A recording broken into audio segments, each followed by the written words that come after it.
Hi scientists, this is your 3 states of matter graded assignment. So the first thing we need to do is link this into our student slideshow so that you have it as a resource when you take the test and do other things. So you go up and you highlight this whole big URL. You are going to copy it. Then your state changes of matter, student version. You should have your vocabulary already filled out for this. For solid, liquid, gas, we are going to slide all the way down to slide number 10. These are not Cornell notes, right? These are our other things. So in here, you should already see the words that talk about your states of matter graded assignment. And you are going to link what we copied right over there. If you want to make it a live link, you highlight it and you click this little linky guy, and then it's a live link. So now it will be here for you whenever you want to go back and find it again. So in our JAM, I see our 3 states. I see a solid, liquid, and a gas. We need to know, does it have a definite shape or an indefinite shape? Does it have a definite amount of space or take up an indefinite amount of space? And then the third thing we need to know is, what do the particles look like? So in Canvas, you have right under this video a sentence frame that you are going to copy and paste into each sticky. So in my solid sticky, I double click, then you're going to delete this whole thing, and you're going to copy and paste the sentence frame from Canvas.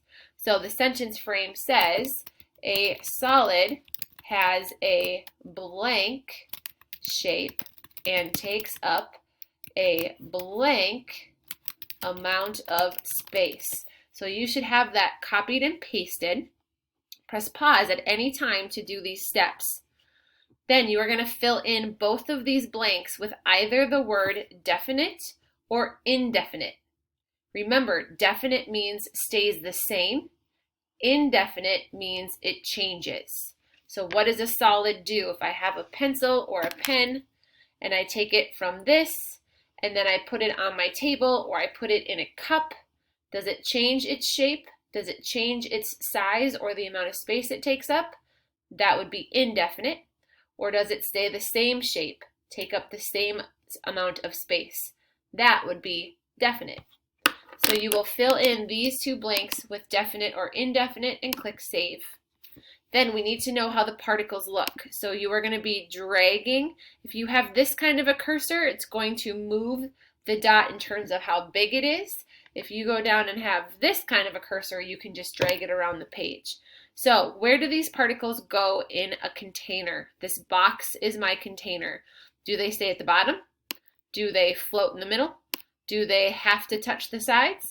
Do they have to touch each other?